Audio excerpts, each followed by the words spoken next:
فاسألوا أهل الذكر إن كنتم لا تعلمون. Ada beberapa benteng Yahudi selain di Khaybar yang sempat minta damai. Nabi SAW tidak perangi mereka. Bukan berarti karena sudah kuat pasukan lalu diperangi semua, enggak. Oke, mau damai-damai. Gitu kan. Tapi dipantau oleh Nabi SAW.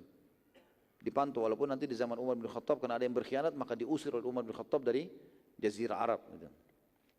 Tapi di sini perlu seorang pemimpin punya strategi. Dimulai dari pemimpin rumah tangga misalnya. Seorang laki-laki juga harus begitu.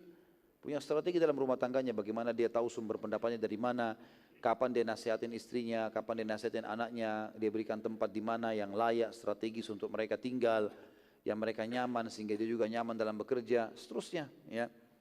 Kemudian juga pemimpin lembaga, bagaimana dia menaungi beberapa orang pegawai, pemimpin perusahaan, lebih tinggi lagi pemimpin negara, bagaimana dia mengatur strategi-strategi yang akhirnya membuat seluruh masyarakatnya akan mendapatkan haknya atau orang di bawah naungannya dan dia juga lepas dari tanggung jawab pada hari kiamat.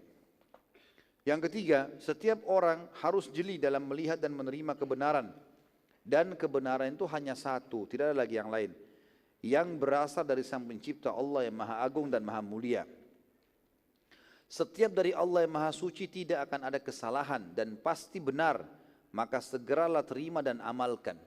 Jadi jangan ragu teman-teman sekalian. Ada orang subhanallah mau terima agama nanti kalau sudah banyak orang yang ikut. Kalau tidak ada orang yang ikut masih sedikit, sudahlah tunggu aja dulu. Ya. Ini kerugian buat dia. Kalau dia meninggal sebelum istiqomah gimana? Gitu kan? Maka jangan tunggu itu teman-teman. Kalau benar ya sudah terima, amalkan. Sudah berapa kali kita dengarkan hadis tentang sholat malam, tentang sedekah, tentang duha, tentang apalah. Tapi berapa banyak orang yang mengamalkan? Dihitung jari semuanya. Kenapa enggak diamalin? Apa masalahnya? Enggak jelas gitu kan. Seakan-akan dia cuma ya sudahlah saya sudah dengar tahu kebenaran tapi enggak mau ikutin.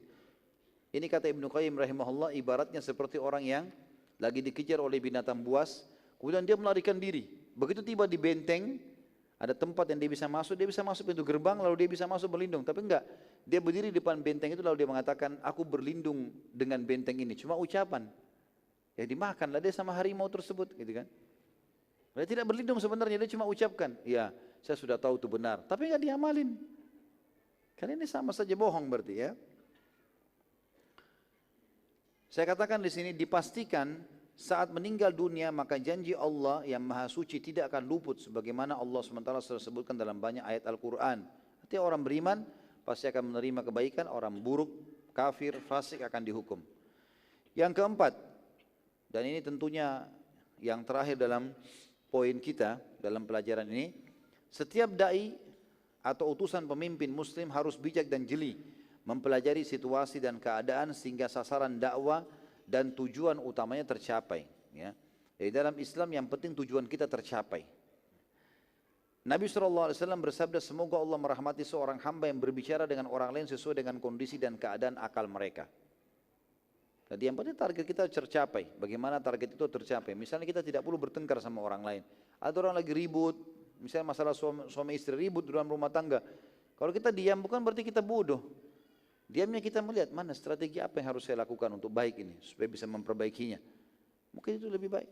Atau orang lagi bertengkar ditinggalkan untuk mengatur sebuah strategi supaya bisa memperbaiki keadaan. Atau segalanya ini semua adalah poin penting untuk memikirkan bagaimana mengatur sebuah strategi supaya bisa semuanya berjalan itu bagus sekali. Ya. Saat termasuk kita keluar rumah misalnya sederhana, mau pergi satu tempat, kita lagi pikirkan jalan mana yang terdekat nih, oh jalan sini, itu sebuah strategi yang bagus sekali. Gitu kan. Jadi sangat bagus kapan waktu, kapan tempat, berteman sama siapa, semua harus jeli sekali. Terutama dalam masalah dakwah ini sangat penting karena berpengaruh dalam penyebaran agama Allah subhanahu wa ta'ala. Allahu a'lam. Ini bahasan kita insyaAllah pada malam ini berhubungan dengan masalah surat-surat Nabi SAW kepada pemimpin dunia. Dan insyaAllah kalau saya kasih waktu, kalau memang ada yang mau bertanya sekitar 10-15 menit sesuai dengan tema. Kalau tidak ada maka insyaAllah kita akan lanjutkan setelah materi besok kita akan buka pertanyaan. Besok insyaAllah kita akan mulai agak pagi. Jam berapa? Jam 9 ya. InsyaAllah kita akan mulai dan kita akan selesai nanti sampai duhur insyaAllah biidznillah. Begitu saja insyaAllah kita akan bertemu lagi pada pertemuan kita besok.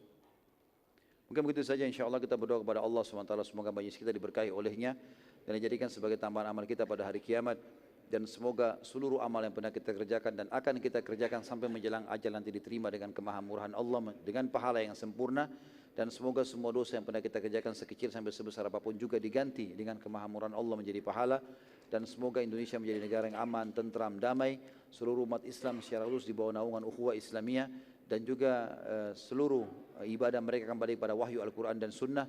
Serta seluruh pemimpin negara ini diberikan hidayah oleh Allah agar menerapkan seluruh tanggung jawab dan menjalankan tanggung jawab mereka sesuai dengan yang diperintahkan oleh Allah dan Rasulnya, sehingga mereka lepas dari tanggung jawab pada hari kiamat. Dan seluruh penduduk Indonesia secara khusus kaum muslimin akan menerima hak-hak mereka, dan semoga Indonesia menjadi contoh bagi negara-negara yang lain. Dan siapapun yang menginginkan keburukan bagi umat Islam dan kaum muslimin serta negara Indonesia, semoga Allah SWT kembalikan tipu daya mereka kepada mereka sendiri. Dan juga semoga negara ini akan selalu aman, tentram, damai. Dan juga seluruh orang-orang muslim diberikan hidayah kepada Islam. Dan kita tidak pernah lupa doakan saudara kita di Palestina, di Syria, di Yaman, di Irak, di Myanmar, di Ahsa, di mana mereka sedang tertindas. Semoga Allah ikhlaskan niat mereka, terima para syuhada mereka, mudahkan Islam di tangan mereka dan tangan kita semua. Dan semoga Allah partisipasikan kita bersama mereka di pahala, baik dengan doa, dengan harta, juga dengan jiwa kita.